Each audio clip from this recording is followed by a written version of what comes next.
성경 66권 중에서 가장 중요한 책이라면은 창세기라고 말할 수 있습니다.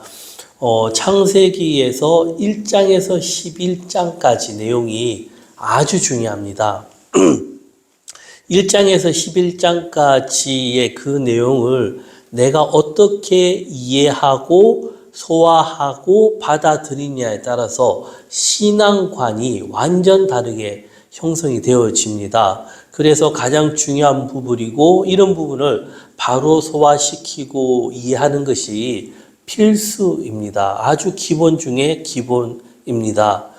그리고 나서 이 12장에서 그 50장까지의 이야기는 무슨 이야기인가 하면은 아브라함, 이삭, 야곱, 요셉 이야기입니다. 그 중에서도 유다 이야기가 포함되어 있습니다. 그리고 가장 클라이막스는 요셉 이야기고 승리의 드라마, 요셉이 총리가 되는 그 부분이 가장 정점을 찍는 그런 이야기입니다. 이런 부분이 무엇인가 하면은 다른 말이 아니라 사람들이 살아가는 이야기. 그래서 이 이야기가 지금으로 말한다면 드라마이고 영화인데 중요한 것은 실화라는 겁니다. 이 허상이 아니라 실화, 있는 그 이야기였다라는 겁니다. 그게 가장 감명이 있었고 3,500년 전에 그런 이제 인물들의 이야기지만은 지금 우리가 읽어도 우리들 가슴을 움직이게 하는 그런 감동이 있다라는 겁니다. 그리고 더 중요한 것은 참 성경이 위대한 것 중에 하나가 이런 이야기는 누구나 쉽게 읽을 수 있다라는 겁니다. 이게 중요합니다. 성경이 왜 오랫동안 살아남았고 그리고 많은 이들에게 영향을 끼쳤는가 하면은 다소 어려운 부분도 있지만은 이렇게 쉬운 그냥 읽으면은 누구나 다 이야기할 수 있는 그런 이야기라는 겁니다. 그리고 우리 사람들이 생각을 하죠. 생각할 수 있는 시간이 얼마가 될까? 제가 이제 혼자서 연구해 보니까 한 100년 정도를 저는 그렇게 봐요. 100년. 자, 우리 기억에서 아버지 기억하시죠? 할아버지 기억하시죠? 네. 그러면은 그 생애가 한 100년이라는 세월을 우리가 그릴 수가 있다라는 겁니다. 할아버지 생애 길면은 20, 30년. 아버지 생애도 우리가 이제 아버지가 굉장히 건강하게 일하는 그런 나이를 따졌을 때 30년 정도. 그리고는 이제 나도 어떻게 해요? 30년 정도의 이렇게 세월을 살아갈 수 있다라는 겁니다. 그리고 이제 우리가 나이가 들고 하면은 한 70이 넘어가면은 조금 이제 여러 가지로 다 약해지죠. 예. 그런 면을 봤을 때 우리가 머릿속에서 직접 생각할 수 있는 그런 세월이 100년 정도라는 겁니다. 나의 자녀까지 이렇게 포함되면은 나의 인생이 위로부터 자녀들까지 하면은 100년 정도를 우리 머릿속에 그려 나갈 수 있다라는 겁니다. 그리고 내가 의식적으로 자녀를 생각할 수 있는 그런 시간을 따지자면은 70세라 생각했을 때요. 애들 낳고 키우고 30년 정도 왔다 갔다 이렇게 도와줄 수가 있습니다. 그리고 도와줄 수는 있지만은 결국은 그 자녀들도 어떻게 해요? 부모들이 이제 죽음을 맞이하게 되면은 혼자서 살아가야 되는 겁니다. 근데 그 미래는 어떻게 해요? 부모도 모른다. 이겁니다. 이 미지의 세계라는 겁니다. 그랬을 때 결론은 무엇인가 하면요. 다른 게 아니라 스스로 개척하고 그 길을 어떻게 해요? 찾아야 된다라는 겁니다. 스스로 개척하고 그 길을 찾아야 된다는 겁니다.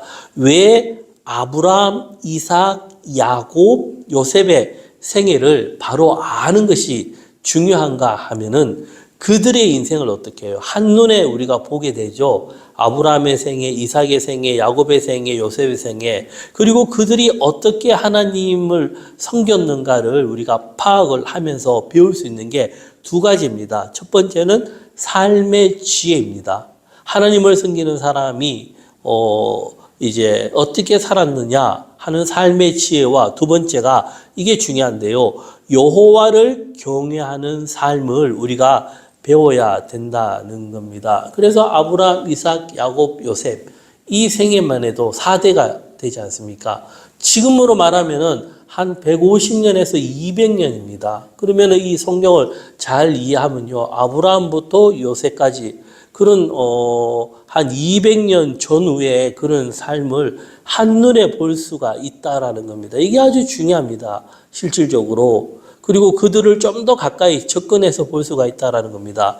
여기에서 이제 우리가 십계명을 보면은 이제 우리가 하나님 사랑, 이웃 사랑이 있지 않습니까? 그래서 십계명에 이제 하나님 쪽에 있는 계명이 나 외에는 다른 신을 섬기지 말고 우상을 만들지 말고 여호와 이름을 망령되이 이끌지 말했습니다.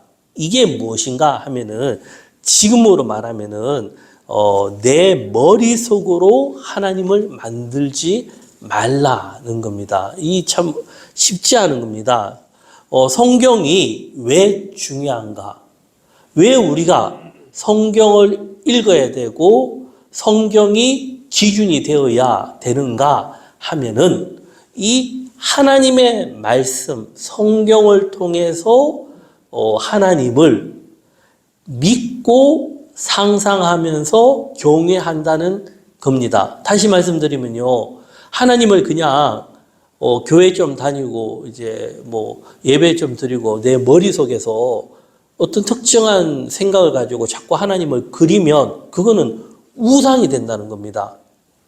성경이 말하는 바는 무엇인가 하면은 기록된 성경을 통해서 우리가 믿음을 가지는데 하나님께서 우리에게 주신 것 중에 가장 위대한 것이 이성입니다. 생각할 수 있는 힘. 그것이 무엇인가 하면 상상력입니다. 이 상상력이 도구가 되어서 믿음으로 가는데 그 믿음의 결론이 하나님을 경외하는 삶을 사는 겁니다. 근데 그렇지 아니하고 내 머리로 만든 하나님을 믿게 되면 어떻게 해요? 그거는 하나님이 아니라 내가 만든 하나님을 믿게 된다는 겁니다. 이게요, 쉽지가 않습니다. 그래서 제가, 이런 부분을 이제 세 가지로 정리했는데, 이런 부분을 우리가 잘 유심히 생각을 하고 봐야 됩니다. 왜 그런가 하면, 이렇게 가는 끝판왕은 누구인가 하면 이단들입니다. 예. 이단들이 거의 다수가 이 길을 가요. 그래서 제가 세 가지로 이제 정리해 봤는데요. 첫째는 어떤 거냐면은 그런 사람들은 이기적인 신앙을 가지고 있고 자기만 맞닿고 우기는 사람들입니다. 특징이요. 남들과 어울리지 못하고 자신만 진리라고 고집을 하는 겁니다. 그리고 이들이 가는 곳마다 어떻게 해요? 관계성이 깨져요. 화평, 살롬을 이루지 못한다는 겁니다. 그리고 이제 이들이 있는 곳에 시선이 안 좋고 평이 안 좋고 그런데 스스로는 어떻게 해요? 나는 의를 위해서 산다고 착각을 하는 겁니다. 이게요. 또 두 번째, 이런 사람들이 뭐냐면은 모든 중심이 어떻게 해요? 자기가 중심이 돼요. 이게 자기가 중심이 되는데 하나님의 나라에 대한 말을 굉장히 많이 하고 생각하고 기도합니다. 근데 그들이 추구하는 것은 무엇인가 하면 물질이죠. 모든 기도가 자신의 자녀, 돈, 사업, 그리고 자기 자랑이 강해요. 그리고 또 무엇인가 하면 지나치게 감정적으로 치우치는 경향이 있습니다. 겸손함이 없고 교만한 마음이 지배적이죠. 특히 감정적으로 어떻게 해요? 굉장히 치우쳐요. 그리고 이제 세 번째 이게 중요합니다. 이게 무엇인가 하면은 상식에 맞지 아니하는 행동이 많이 나온다는 겁니다. 우리가요, 신앙생활 할 때 하나님께서 이 땅에 생명을 주시고 태양을 주시고 바다를 주시고 공기를 주시고 물을 주셨죠. 예수 믿는 사람에게만 준 게 아닙니다. 예, 우리가요, 모든 사람들에게 어떻게 해요? 다 주셨어요. 그리고 그들이 생명이 끝날 때까지 그들이 하나님을 믿을지 안 믿을지는 하나님만 아시지 우리는 몰라요. 이게 우리가 이걸 알아야 돼요. 그럼 우리가 세상 살아갈 때 무엇이 존중돼야 되냐면 상식이 존중이 돼야 돼요. 예, 특히 이단들은요, 상식을 다 깨요. 그럼 상식이 무엇인가 하면은, 다른 말로 하면은, 균형이라고 볼 수 있거든요. 그러면 선진국, 잘 사는 나라 사람들의 특징이 무엇인가 하면, 우리나라거든요. 전 세계적으로요, 살기 참 좋은 나라가 우리나라예요. 미국 이제 살기 너무 힘들어요. 물가가 너무 비싸. 그리고 무서워요. 우리나라 밤에 그죠? 단인들 괜찮지 않습니까? 근데 미국은 그렇지 않아요. 그리고 외국 사람들이 어디를 가장 선호하냐면 우리나라예요. 근로자들이. 왜 그런가 하면 노동법이 잘 돼 있거든요. 최저시급, 그 다음에 어떻게 해요? 근로시간 보장. 법적으로 잘 돼 있어요. 그러니까 그들이 얼마나 행복해요. 네. 예, 그러다, 그리고 이게 뭐냐면은 예전에는 이게 우리나라도 그렇지 않았죠. 노동력 착취하죠. 이제 기업과 밑에 직원들이 있으면 기업가들이 이제 시간 다 무시하고 이렇게 했던 우리나라가 이제는 어떻게 해요? 그러지 못하니까 반대가 되고 하니까 이제 어떻게 해요? 기업들이 힘들다면서 문을 닫아보는 경우가 종종 나와요. 왜 그러죠? 너무 지나치게 나오니까. 지금 우리가 이까지 왔다라는 겁니다. 근데 우리가 생각해야 될 게 무엇인가 하면 노동법이나 이런 모든 것들이 잘 돼 있는데 미국이 사실은 지금 이제 대통령이 하는 게 자국민을 보호하는 정책을 굉장히 세게 나가고 있습니다. 저도 봤을 때 우리나라도 우리나라 사람들을 보호할 수 있는 시스템이 저는 있어야 된다 봐요. 그 희한하게 젊은이들이 요즘 왜 이렇게 감정적으로 나오냐면은 똑똑하잖아요. 젊은 사람들이 20, 30대. 20, 30대의 심각한 문제가 지금 그 일을 안 하니까 이게 사회적인 문제입니다. 그리고 그들이 똑똑하고 하는데 왜 그러냐면 왜 남나라를 자꾸 퍼주냐 이거예요. 특히 중국. 어느 순간부터 너무 지나치게 그러니까 유튜브를 찾아보면 중국 사람들이 대화하는 장면이 그 법망을 피해서 일 조금 하고 나머지 돈 받자. 그렇게 형성이 돼 있고 있어요. 이게 안타까운 우리의 현실입니다. 이런 부분이 그래서 구약에서는요. 이제 어떻게 보면 우리가 말할 때 율법이라고 하죠. 하나님의 의 공인데 율법의 정신이 무엇인가 하면 하나님을 잘 섬기는 것도 있지만 쉽게 말씀하면요. 이겁니다. 하나님께서 이스라엘 민족들에게 너희들이 사람은 능력의 차이가 있으니까 잘 사는 사람이 있고 못 사는 사람이 있다. 그러면 잘 사는 사람들이 그 가난한 이웃들을 어떻게 해요? 무시하지 말고 베풀고 살으라. 이게 율법의 기초고 기본입니다. 그러면서 두루두루 사는데 그 공동체에서 굶어 죽는 사람이 없도록 하라는 게 하나님의 뜻이었다라는 겁니다. 구약을 보면은 다 그런 의미예요. 이게 너무 많이 안 가면요. 근데 지금 어떻게 되죠? 우리 북한이 보면은 완전 정반대로 했죠. 사치의 최고봉을 걷고 있죠. 북한의 김정은이 이런 부분에서 걔가 다른 말로 하면 그거예요. 나는 고기 먹고 배부른데 이웃 사람들은 라면도 못 먹을 정도라며 우리가 살이라도 못 사주더라도 그죠? 바라는 게 살을 안 사줘도 어떻게 해요?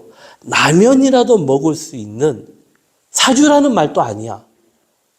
그들이 라면이라도 먹을 수 있게 마음만이라도 가지고 그 마음으로 실천을 하라라는 게 구약에서 나오는 율법의 의미입니다. 이게 예, 복잡하게 자꾸 생각하면은 이게 너무 멀어져요. 이런 부분이. 그들이 어떻게 해요? 제가 좀 벗어났는데, 상식적인 행동을 하지 아니하는 보편적인 현상을 무시하는 행동들이 많습니다. 다른 말로 하면요, 다른 사람 말 듣지도 않아요. 자기가 옳다. 이제는 그게 안 통하죠, 요즘에. 다들 스마트폰 가지고 있고, 그냥 네이버 한번 검색해보고, 유튜브 한번 검색해보면 자료 다 나오잖아요, 이제는 시대가. 네. 그런데도 어떻게 해요? 이게 상식이 통하지 않는다는 겁니다.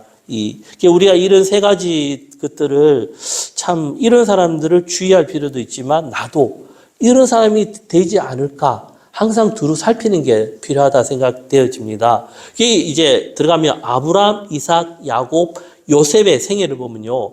그들이 살았던 삶을 보고 우리가 어떻게 해요?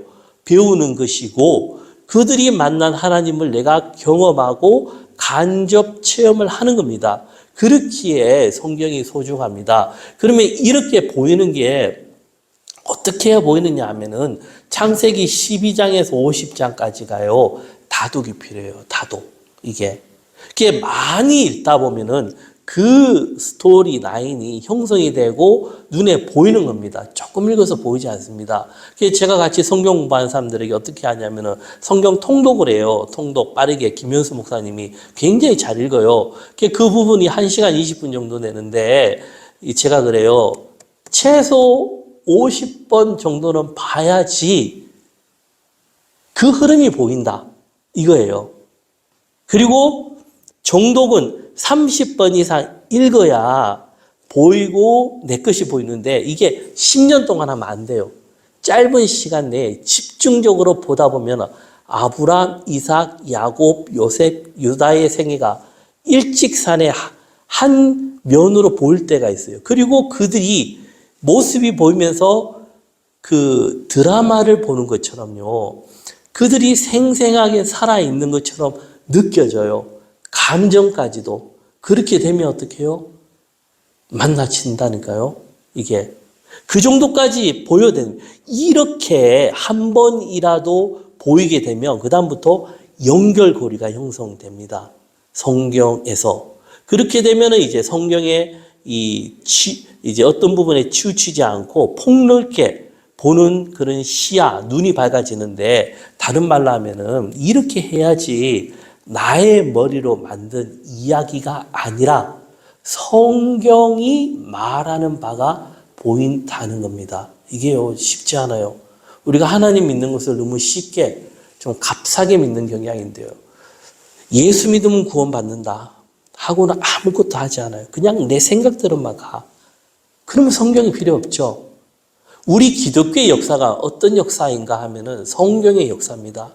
이 말씀이 기록되고 보존되고 남았고 그리고 전해지는 곳마다 성경으로 인해서 수많은 사람들이 순교자로 남은 겁니다. 이게 그만큼 성경이 중요하다는 겁니다. 우리가 이왕이면은 창세기 성경 66권을 다 전체적으로 보면 좋지만 사실 거의 불가능해요.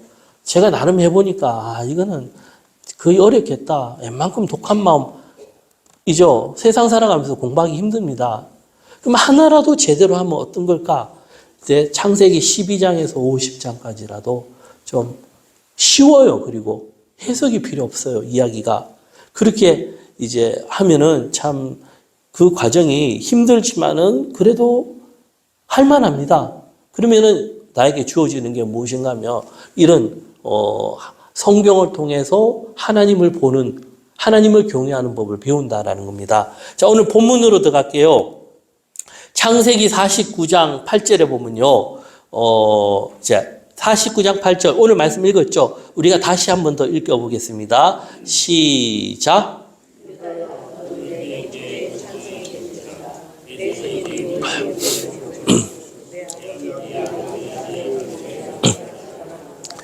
네, 제가 저번에는 시므온과 네잇 그를 보면서 이야기를 말씀을 드렸어요. 오늘은 이제 유다인데 야곱이 유다를 얘기할 때 어떻게 이야기하는가 하면은 유다야 너는 뭐죠? 형제의 찬송, 영광이 된다는 겁니다.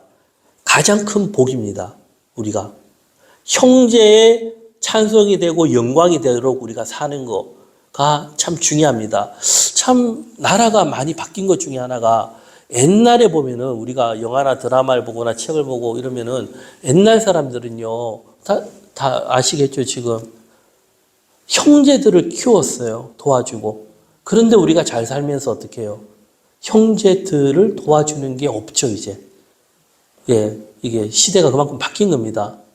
여기서 말하는 것은 유다는 형제의 영광이 되고 찬송이 된다는 겁니다. 그리고 그 유다의 손이 원수의 목을 잡을 것이다.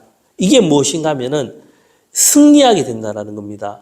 요셉도 이런 꿈을 꾸었고, 그리고 그 뒤에는 아버지의 아들들이 내 앞에 절하리로다. 이런 겁니다. 유다가 영광을 받는다는 거죠. 모든 형제 중에서 가장 높은 자리에 있을 것이다. 라고. 요셉도 그런 꿈을 꿨죠. 하지만 실질적으로 이 장자의 명분을 누벤이 받아야 되지만 누벤도 아니고 시므온도 아니고 네이도 아니고 유다가 받았다라는 겁니다. 유다가. 유다 자손이 다윗 왕 예수 그리스도 지금까지 이어졌죠. 우리가 이런 걸 알고 유다가 왜 이런 복을 받았는가를 생각을 해야 됩니다. 성경에서는 많이 기록되지 않았지만 제가 저번에 했던 거지만 한 번 더 반복을 하겠습니다. 자, 37장 성경 찾기 바랍니다. 37장을 넘겨주시고, 네. 유다 이야기가 다소 참 많이 알려지지 않았어요. 근데 이 요셉 이야기에서 유다 이야기를 빼면은 요셉의 그림이 형성되지 않아요. 자, 37장 26, 27절에 보면요. 유다가 요셉을 파는 장면이 나오는데 유다가 자기 형제에게 이르되 우리가 우리 동생을 죽이고 그의 피를 덮어둔들 무엇이 유익할까? 자, 그를 이스마엘 사람들에게 팔고 그에게 우리 손을 대지 말자. 그는 우리의 동생이요 우리의 혈육이니라 하매 그의 형제들이 천종하였더라. 어떻게 했는지 몰라도 형제들이 지금 감정에 치우쳐서 요셉을 죽이려고 하는 이 장면입니다. 그때 가장 큰 형인 누벤은 약간 좀 이게 우유부단한 행동을 해요. 그리고 자기가 나서지를 못해요. 왜 그런가 하면 힘이 없기 때문에. 그다음에 이제 네이와 시므온은 굉장히 다혈질적이지만은 이때 동생인 유다가 한마디 탁 끄잡아내는데 유다의 말이 먹혀요. 그 말이 무엇인가 하면 유다가 굉장히 지혜롭고 똑똑했고 힘이 있었다라는 걸 우리가 예상을 할 수 있어요. 이 리더십이라 하죠. 그리고 유다가 하는 말은 우리가 동생을 굳이 죽일 필요가 있냐? 예? 피를 볼 필요까지 있냐? 그냥 팔자 이거예요. 그 당시로서는 파는 게 죽이는 거랑 똑같았어요. 하지만 참 아이러니하게 유다가 팔았기 때문에 요셉이 어떻게 해요? 죽지 않았죠. 생명이 보존됐죠. 근데 요셉은 어떻게 생각을 하는 겁니까? 이 유다가 결정적으로 자기를 팔았다라고 인식이 되는 거죠. 이게 아이러니한 그런 게 나오는 겁니다. 그리고 이제 38장에 보면은 유다 이야기가 나오는데 다말 이야기예요. 유다가 그 아버지가 너무 힘들어하는 거 보니까 그냥 아버지 곁을 떠나요. 유일하게 아버지 곁을 떠난 형제가 유다예요. 왜 독립을 했을까요? 혼자 나가 살아도 잘 사니까, 예, 힘이 있으니까. 그리고 이방 여인을 만나고 가정을 이루어요. 그 가정을 이루고 아들을 낳는데 그 아들을 낳는데 어느 순간에 자기가 만난 부인이 죽어버려요. 두 아들이 죽어버려요. 그 유다는 우리 집안에 이 다말이라는 여인이 잘못 들어와서 이런 거 아닌가라고 생각을 했는데 이 다말이 어떻게 해요? 변수를 쓰면서 유다의 아이를 가지죠. 그 유다가 그 말을 탁 들었을 때 똑똑한 사람이다 보니까 깨닫게 되는 거예요. 우리가 깨달음도 지혜로운 사람이 얻는 거지 어리석은 사람들은 깨닫지도 못해요. 이게 유다가 깨우치는 거예요. 이거였구나. 그리고는 죽은 두 아들 대신에 두 아들이 나면서 다말이 부인도 아닌 며느리도 아닌 애매한 관계로 살아가게 돼 있습니다. 그리고는 그가 바뀐 모습 중에 하나가 아버지 곁으로 다시 가요. 그 이유가 철이 들었다는 겁니다. 우리가 자식들이 철들면 어떻게 되느냐? 부모를 찾아요. 자, 부모를 찾는 게 두 가지가 있거든요. 첫째, 부모가 여유가 있으면, 돈이 있으면 찾아요. 왜? 돈 때문에. 두 번째, 돈을 떠나서 철이 들면 찾아요. 그 특징이 무엇인가? 그때는 형제들을 아끼고 보살피는 힘이 있는 거예요. 자녀들. 예. 그렇게 와서 이제 유다가 뭘 하는데 그때 어떻게 해요? 일이 또 안 되는 거예요. 이게 가정이 이제 가난으로 인해서 무너지고 이러다가 44장 보겠습니다. 한번 보세요. 44장에 유다가 아버지가 우리가 여기서 굶어 죽을 거냐 하니까 유다가 이제 우리가 갔다 와야 된다 이래 하면서 이제 가고 이제 베냐민을 이제 어떻게든 건져서 기분 좋게 가는데 어떻게 해요? 요셉이 머리를 썼죠. 머리를 써가지고 그 자기의 잔이 나온 사람만 딱 이제 자기 곁에 두려고 그 상황이 어떤 상황이냐면 요셉은 그겁니다. 다 잊지 말고 이거 훔친 잔만 내 곁에 둬라. 너희들 뭐 잔문이냐? 이거예요. 그때 유다가 나서가지고 하는 말이거든요. 이 44장 30절 보면요. 30절에 보면 제가 쭉 읽어 나갈게요. 아버지의 생명과 아이의 생명이 서로 하나로 묶여 있거늘 이제 내가 주의 종 우리 아버지에게 돌아갈 때 아이가 우리와 함께 가지 아니하면 아버지가 아이 없음을 보고 죽으리니 이같이 되면 종들이 우리의 종 우리 아버지가 흰머리를 슬퍼하며 서울로 내려가게 함이니이다. 이게 무슨 말이냐면 우리 아버지 그 정말 소중하게 생각했던 아들이 있었고 아내가 있었는데 그 아내가 죽었다 이거예요. 그 말을 안 해도 그죠? 유다가 깨달은 거죠. 유다 입장에서는 나일이 싫었을 수도 있지만 그가 깨닫고는 아버지의 마음을 알고는 자기의 부인이 죽는 걸 겪으면서 사랑하는 아내가 죽었고 가장 사랑하던 아들이 죽었다 이거예요.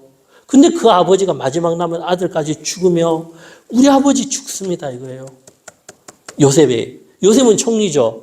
그리고 나서는 어떻게 하냐면 주의 종이 내 아버지에게 이 아이를 담보하기를 내가 이를 아버지께로 데리고 돌아오지 아니하며 영영이 아버지께 제짐을 지리려 하여 싸우니 이거예요.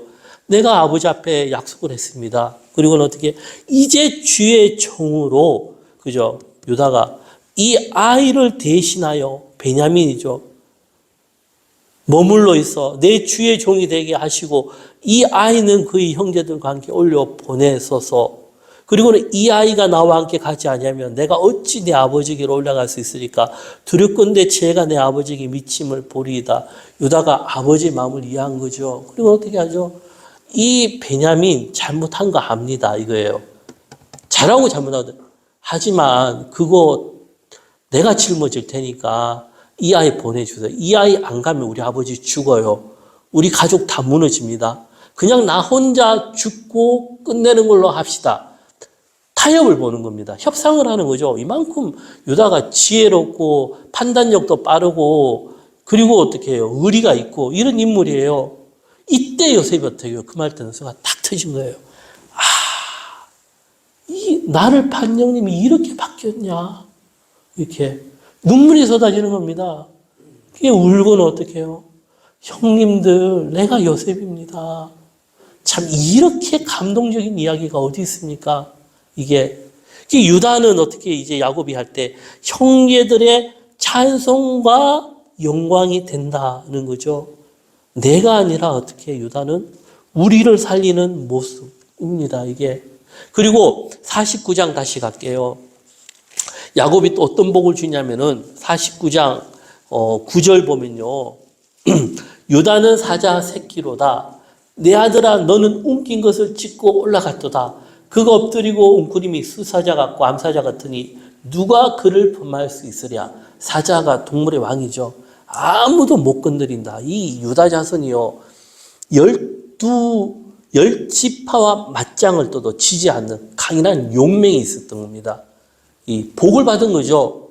그러니까 규가 유다를 떠나지 아니하며 통치자의 지팡이가 그 발 사이에서 떠나지 아니하기를 실로가 오시기까지 이르니 그에게 모든 백성이 복종하리로다.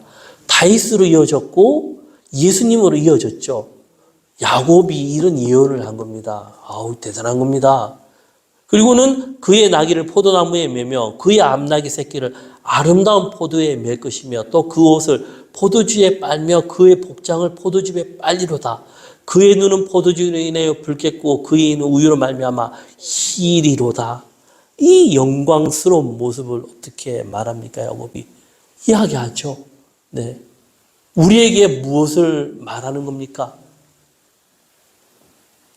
감동이죠. 그렇게 사느라 본받으라는 겁니다. 근데 사람은 망각의 은혜가 있어요. 지금 이제 이렇게 하면 와, 감동 딱 덮어버리죠. 다 까먹어버려요. 그렇기에 성경을 읽어야 돼요. 제가 7년 전에 요셉 이야기를 한 A4로 한 120, 140페이지 책을 적었어요.